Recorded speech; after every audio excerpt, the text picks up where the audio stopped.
మందపాక అనే క్షేత్రం ఉంది. మందపాక క్షేత్రంలో అమ్మవారు ఉంది.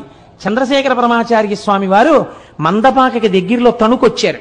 తణుకొచ్చి ఆరాధన అయిపోయిన తర్వాత పడుకున్నారు. వారు పడుకుని నిద్రపోయి మర్నాడు లేచి వెళ్ళిపోదామని అర్చకులు వచ్చి మందపాక నుంచి అడిగారు, అయ్యా ఒక్కసారి మీరు మందపాక కూడా రావలసిందే అని. వామాచారం ఉంటుందేమో అక్కడ, నాకు అనుమానం, నేను రానన్నారు. లేదండి అక్కడ వామాచారం లేదు, శ్రీ సూక్తంతోనే పూజ జరుగుతుంది, రండి అన్నారు. ఎందుకన్నారో పరమాచార్య స్వామి నేను రానన్నారు అని పడుకున్నారు. మర్నాడు లేచి వెళ్ళిపోదామని పడుకుని అరగంట అవ్వలేదు, మందపాకలో ఉన్న అమ్మవారు స్వప్నంలో సాక్షాత్కరించింది.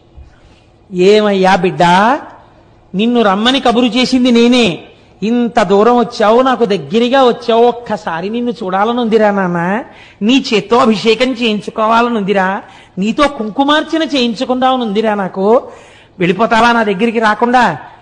అలా వెళ్ళిపోదాం అనుకుంటున్నావా అంది.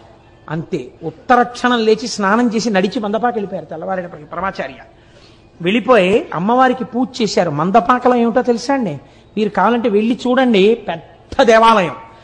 ప్రొద్దుటి నుంచి గోత్రనామాలతో పూజలు జరుగుతాయి. మధ్యాహ్నం 12 గంటలకి అమ్మవారి యొక్క శిరస్సు మీద ఒక గిన్నె లాంటిది ఉంటుంది. అది మీరు మామూలుగా ఇలా ఇలా కదిపితే అదేం పడదు, ఇలా ఉంటుంది. దాంట్లో పువ్వులేసి అర్చకులు అత్యంత భక్తి శ్రద్ధలతో వినయ విధేయతలతో చేతులు కట్టుకుని నిలబడి మంత్రపుష్పం చెప్తారు. ఓం జాతవేదసేసు నవామసో మమరాతీయతో నిదహాతి వేదః సనఃపరుషదతి దుర్గాని విశ్వానావేవ సింధుం దురితాత్యగ్ని అని దుర్గా సూక్తంతో మంత్రపుష్పం పూర్తయ్యేసరికి అమ్మవారి మీద ఉన్నటువంటి పూల గిన్నె ఇలా ఒరిగిపోతుంది. ఆ పువ్వులన్నీ అమ్మవారి పాదాల మీద పడిపోతాయి. ఒకవేళ పూజలో తేడా ఉంటే గిన్నె పడదు. అర్చకులు బయటకు వచ్చి జరుగుతారు మంత్రపుష్పం.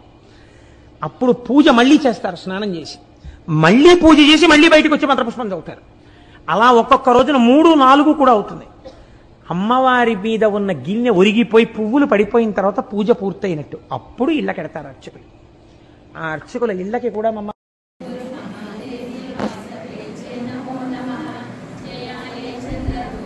మీరు దండం పెట్టుకోండి. తీసావా? దాన్ని చేస్తాను, ఫోటో చేస్తాను.